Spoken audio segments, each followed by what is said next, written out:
Gelin diyek meyxana muzikalni, geçsin beyimizin toy festivalni, geçsin beyimizin toy festivalni. Yalandır alırıq nəzərə salih, Allah sağ çıxar da səhərə salih. Bəlkə mən aparım şəhərə salih, bir də da Venüs yazın generalni, bir də da Venüs yazın generalni. Gelin diyek meyxana muzikalni, geçsin beyimizin toy festivalni. Qışdan asta çıxmışıq yaza, Salih yaman ayağımı qoydum qaza. Bələkdiyim vardı mənim xaçmaza, xaçmazın oğlanları orijinalni, xaçmazın oğlanları orijinalni. Gelin diyek meyxana muzikalni, geçsin beyimizin toy festivalni.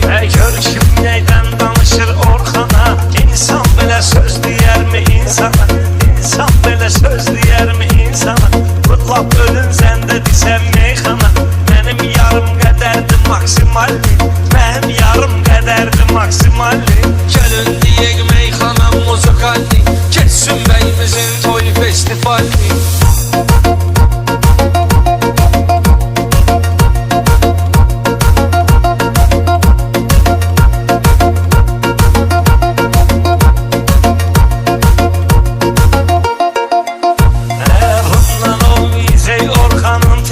Ölse de rəhmət deyərik qəni-qəni, Salih yenə tutturacaq məni.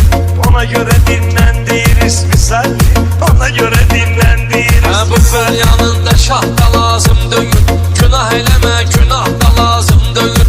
Mənə heç odlu silah da lazım döyür.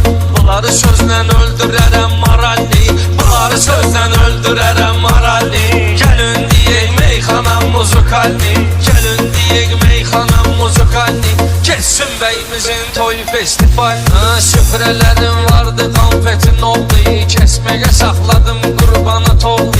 Onu bilicdi elə gilən əmi oldu, başıma dönüm gözümü çıxartdı dalli, başıma dönüm gözümü çıxartdı dalli.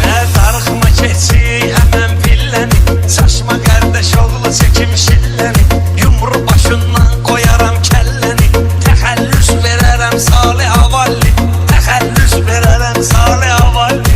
Gelin diyek meyxana muzikalni, geçsin beyimizin toy festivalni. Siz bu kazanda qaynayıb pişmisiniz, axır vaxtı kökəlmisiniz, şişmisiniz. Bu Salih'in üstündən öz düşmüsünüz. İkimizi birdən sökür idealni, ikimizi birdən sökür idealni. Gelin diyek meyxana muzikalni. Bugün yaxşı meydan ola bilər, hələ onun qənimi Orxan ola bilər. Salih 50 vursa aslan ola bilər, hələ belliyir içimdir mineralli, hələ belliyir içimdir mineralli. Elə digidən göylərə yüksəlginən, biraz didin biraz da dincəlginən. Fələkbər 1-3-5 yanma gəlginən, sənəti öyrədim sənə daskanalli, sənəti öyrədim sənə daskanalli. Gelin diyek meyxana muzikalni, Salih Orxan ilə başlayıb sözə, gör nə cürnə adda qoyursunuz bizə. Mən day başqa söz nə deyim ki sizə, siz çox alçaq adamsız naturalli, siz çox alçaq adamsız naturalli. gelin diyek meyxana muzikalni, geçsin beyimizin toy festivalni.